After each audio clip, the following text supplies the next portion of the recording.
right? So there's also a narrative out there that, oh no, Pete Watson he ain't cold like that. He developed. Man, I love the internet. This is during the game. They talking about the relationship that Pete White got with KD and how they talk on the regular and how KD first met him when he was 16 years old, and he looked at him and was like, this dude's special. We talked about the veterans that he played with, but there's some other veterans that he admired and had a big impact with. More on that. Let's go to Vanessa. Yeah, Peyton grew up looking up to Kevin Durant. Watson said it was him that helped him see that he could be skinny and still be a killer with that body type and that frame. When Watson was 16, KD saw him play. KD was impressed, invited him to play pickup in the summer. Watson told us it was an absolute dream come true. And since then, Kevin has become a true mentor for Peyton. Peyton says he is an amazing guy. He is so encouraging. Even during the season, he'll text me singing my praises. For him to keep up with me goes to show that Kevin doesn't have an ego, and he's happy to see everybody succeed. Mike. Well, the phrase he used, and you've heard this. So that's Kevin Durant saying that I seen this dude play when he was 16 and was like, oh no, he's special. At 16, he's special, right? But let's take it a step further with PG-13 on his podcast, the year that Peyton Watson, before he ever played one game for the Denver Nuggets. This is after he got drafted. He was playing at the UCLA run. PG-13 was there, and he's describing what a young kid that he just met that is going to be a problem in the NBA. And he described everything he could do and gave him a player comp. Another sleeper for you. I had a chance to play against this kid this summer. I'm working out against him, and I didn't know who he was, but he's competing and he's talking, he's trash talking, like, and he's backing it up, like he's showing well in the gym. And come to find out, it's Peyton Watson. What position? 20-year-old, he's small forward, young cat, but he's gonna be good. What you compare him to? He's kind of got like a Brandon Ingram game, like. Long wing. He's got that like slow pace game. He's long. He's tall. He can shoot over you. Can handle it. 3-point shot. I think he's going to be a stud, but you know, he's got to wait his time. He's going to be really good when he gets his opportunity. Just remember that name. Peyton Watson. Y'all heard the name. Don't sleep on it. You just been rated PG, baby. He said this before he even played a game. Just from a run at UCLA when he was 20 years old after he got drafted, this dude going to be special. He said, who he remind you of, man? Brandon Ingram. He remind me of Brandon Ingram, man. He kind of, he said he can handle it. He can shoot it. He can shoot over you. He can dribble. Long, wiry. He described what we're seeing right now. So when someone comes and tell you, oh, no, he didn't have this in his game, this is something new, they probably will try to credit Jokic and be like, he developed them, because we seen Jokic on the sideline in street clothes coaching the team up. Somebody tried to get when they first started winning games, the Jokic fans still tried to give credit to Jokic for that. But no. And they did the same thing with Caitlin Clark too. If you go watch these Caitlin Clark channels when the Fever was on a run, instead of just saying, yeah, y'all right, we was wrong. This team do got good players and they can survive without Caitlin Clark. And they don't need to play triple-double basketball. Instead of saying that, like a normal person, because I like being wrong. If I say something and I go full in on the truth on what I say, especially if it's about a good player, I want to be wrong. So I have no problem coming back and be like, yeah, I was wrong, and he proved me wrong. Like I like being wrong. I'm not gonna try to move the goalpost to protect a take. I'm not in love with my takes. I'm in love with basketball and seeing it played the right way. That's what I'm in love with. So when I don't see it played the right way, I call it out. But if you play the wrong way and make it work, I got to shut up and say, well, y'all, you proved me wrong. You can make it work playing the wrong way. Kudos to you. But I got to call it out. I got to see it play. I mean, it's just like if the person who created chess, and then let's say they can come out of the grave and watch somebody play chess, and they got the pieces lined up all wrong. The king can do as much as the queen. The pawns can move backwards. Like, that's not how you play it. Like I'm pissed off that you're playing it this way. That's not how I created the game. And the game of basketball wasn't created for one guy to try to set up and make plays for 4 other guys while they don't use none of the skill sets that they got. You got 5 guys on the court. If I could figure out a way to use more of their skill sets in a variety of ways, we're more dangerous to the team. But if I'm only using Jokic and Murray's skill set, and then the other 3 guys, the only skill set you can use is catch and shoot threes, you're not maximizing the potential of the team. You're maximizing the potential of your best player by way of getting him all the stats. So they tried to give Caitlin Clark credit for coaching the Fever on the bench when they was on the win streak, and they did the same thing with Denver. How come everything that happens with one of these guys that play triple-double basketball keep happening to all of them? It's because it's the same fans that think that way that are trying to keep these narratives going. Like they literally the same exact stuff they're saying about Caitlin Clark, they're saying about Jokic. It's like you could just take the name off and read certain comments and you don't know if it's Caitlin or Jokic or LeBron. It's the same, or Luka. It's the same thing. It's okay they don't play defense. They do so much on offense. The team sucks. They need him to do that. They need her to do that. Has to do that. Just all these things that, like it's like the Twilight Zone, dog. It's like the Twilight Zone. I can't believe I got to teach grown people this. So you heard KD, he knew it. He knew what Peyton Watson was. Michael Porter Jr. said he knew what Peyton Watson was. And Paul George said he knew what Peyton Watson was. So why is it that Denver didn't know what Peyton Watson was and was like, yeah, you just got to catch and shoot? I mean, they made Westbrook a corner boy and was like, you're going to have to catch and shoot in this offense. You can't figure out a way to use a Hall of Famer other than catch and shoot? That's a flawed offense, my brother. That's a flawed offense. All right, I'm about to open the phone lines up because I've talked enough. The phone number is scrolling on the bottom of the screen. I invite anyone to call and have this conversation with me. Preferably someone that disagrees with me. I would prefer that. The fake Peyton Watson said Michael Malone was disgusted hearing me doing well. You supposed to be getting don't y'all got a game today? You supposed to be getting taped up or warming up right now. If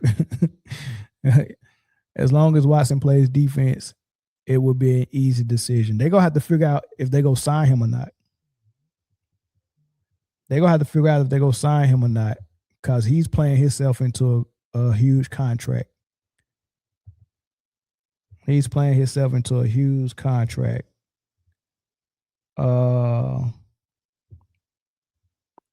Caller, what's up? Can you hear me? Yeah, I can hear you. All right, what's up? What's your thoughts? Hey, what's going on, man? Dan, thanks for having me on. No problem. Yeah, I'm really, well, I kind of do want to push back. I was saying it in the comments that, in every job and any organization, you got to wait your turn. Right. And that's and especially in the NBA. That applies in the NBA more than probably anywhere else, except if you're like a top 10 pick.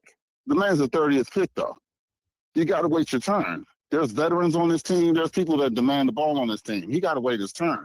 You can't just anoint a kid because he's on a streak. This has happened a lot.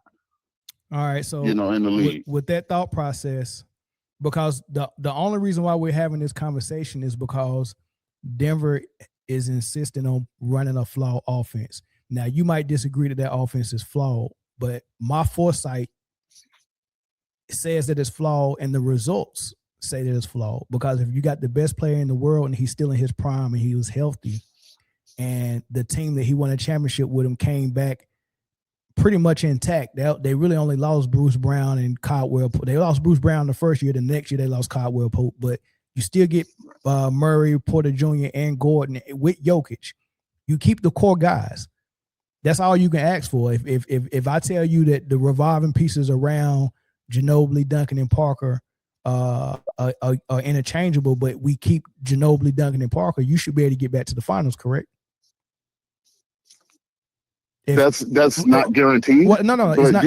No. Hold on, you're right. So nothing's guaranteed. If I tell you we get to keep Jordan, Pippen, and Rodman, you get a three-peat. But the revolving pieces, like they brought in Bison Dele 1 year, they brought in John Sally 1 year. 1 year they brought in Robert Parrish. Like the pieces around them is changing, but they keep the core together. So right, but those same pieces that you're talking about could also be interchangeable too. You can also change those guys out. Yeah, sure. So that's not. Sure, so we can do this all day. No, sure. The prime thing is here that we're talking about. Listen. What's your name? What's your name, sir? My name's Mike. All right, Mike. Allow me to land a plane though, because what I'm trying to say is, Denver kept their core pieces. You got the best player in the world. You got his core pieces with him. Why did the championship team fail to at least get back to the finals? And my estimation is because this flawed offense, it was a miracle that it worked for the first ring. You're not going to get lightning strike twice. That's why Giannis and the Bucks didn't go back. Okay, right. Let's go back to what I was saying before. This goes with the progression and people having to wait their turn. Again, Michael Porter Jr. didn't have the kind of green light he has now. He didn't have it even on that championship team. Right, but he got older. He wanted more of a role on that team. Yeah, but listen, correct? But listen, he has skills that never got utilized in a Denver jersey. That is a blasphemous occurrence for someone to have that amount of skill and you don't even use it. You only use his catch and shoot ability. He didn't get the ball in the post. He didn't get an ISO. He got barely nothing but catch and shoots. And they was doing the same thing to Peyton Watson as well. That's the formula. It's always going to be an odd man out. It's always going to be. I don't think his progression was at that point at that time. I wouldn't trust Michael Porter Jr. in the post at that time. Of course you would say that. Yeah, of course you would say that. Of course, honestly, would you trust him in the post at that time? But of course you would say that. But when you put everything into the formula and you realize, okay, the first year he leaves and goes to Brooklyn, we get to see most of his games. So did he have this game last year? He was probably working on it. But he's a young guy. That's how it is when you're a young player. Wait. So did Michael Porter Jr. have this? He in his 7th year or he in his 8th year right now? Did he have this in his, what we're seeing in Brooklyn, did he have it in his repertoire last year? No, I would say no. He doesn't. Right. And I'm not going to argue with you on that. I will let you believe that. But that's the logic of people who's trying to continue a narrative that is being proven wrong. Right. So if that was the case, then he would have been proving that in practice. He would have been doing it in games. He would have made it undeniable. He would have made it undeniable, just like everybody else in the league that's an all-star. The coach said that he was doing that in practice.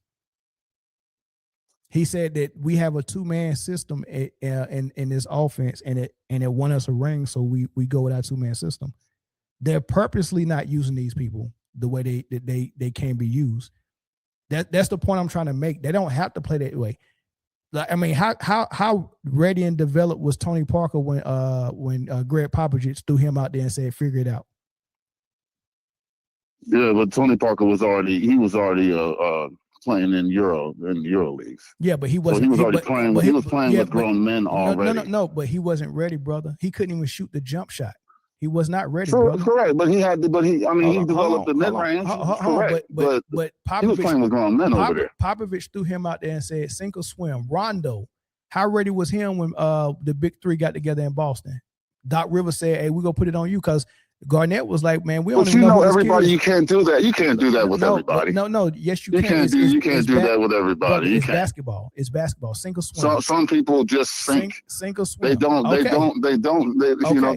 They don't tread water. They Single just swim. sink. And Michael Porter Jr. came from luxury. It's not like he came from a place where All right, man came from luxury for real. So let's do this. So let's say that you're right. They're gonna coddle the young dude. Let's do this. Michael Porter Jr. was not ready for the first 7 years in the league, but the first year he leaves Brooklyn, miraculously he's ready, and we're able to see a finished product. Okay, so he wasn't good. Let's really count that for 7 years, right? Hold on. Let me finish saying this because I don't want to mute you. I'll put you on mute, or I might just hang it up and let you listen from the comment section. You know, you can't cut me off while I'm trying to land a plane. So gotcha. Let's say Michael Porter Jr. wasn't ready for 7 years. The first year he leave, he's ready. Okay, cool. That's Michael Porter Jr. Now, let's say Peyton Watson wasn't ready his first 3 years, but as soon as Jokic get hurt, now Peyton Watson all of a sudden ready, correct? All right, let's say Murray wasn't ready, and then all of a sudden this year he's ready. Let's also say that Pickett wasn't ready and Zeke Naji weren't ready. So you got Murray, Pickett, Naji, Michael Porter Jr., and P. Watt. That's 5 players that wasn't ready and was being held back for their own good. But miraculously, as soon as you take Jokic out of the equation, all 5 of those guys are ready. What about Braun? No. But no, I want you to respond to what I just said. So it is your belief that all 5 of those players was not ready, but as soon as you take Jokic out of the equation, miraculously all 5 of them became ready the same year. Absolutely not. I definitely don't believe. No, it's not by a coincidence. Absolutely not. I agree with you on that. It's not by coincidence. Thank you. But we got to look. But that's why I brought up Braun. Look what we're talking about. We're talking about Denver, the Denver Nuggets. You know what I mean? Denver, Colorado, in America. Correct. There's a reason why this is kind of happening. I can see it. I mean, it's not. Murray. He's the point guard. He's locked in. He's cemented in. But that's kind of how they want to formulate their team. It reminds me of Boston back in the day. Right. So let's end the conversation with this. I just asked you 1, maybe 2 questions. Question number 1: do you think it's necessary when Jokic come back to continue to play triple-double basketball? Yes, because they want to push that narrative on their team. That's their identity at this point. So if they want to keep their identity and they don't want to change their identity mid-season, which they're not going to do, they're going to do the dumb triple-double basketball. Okay, last question. And I appreciate you answering it that way. Last question, sir. Can we stop the narrative that Jokic don't have help? I think that it should have never been created. I don't know why they're doing this, but I mean, we know why. They need their great white hype. I get it. But basketball is a team game. Why not make them all-stars? I don't understand. I don't understand why they're doing this. So I remember Atlanta. Remember Atlanta back in the day? Like they pushed everybody. They were like, oh, they have this long streak. Everybody's good. I don't know why they didn't do the same for this team. It's confusing to me. All right, I appreciate it, man. This is a good call, Mike. I appreciate it, man. Make sure you call back another time, man. Keep it locked. Absolutely. Thanks for having me. All right, brother, no problem. All right, let's get another call in, y'all. I appreciate that phone call. We disagreed, but we did it cordially, and it was a pleasant phone call, Mike. I appreciate that, bro. So let's get another call like that. Let's get another disagreement in here. I'm willing to hear y'all out. Coalition brother 1729. Oh my God, he is literally telling us without telling us that Jokic is told to play triple basketball because Denver is a racist city.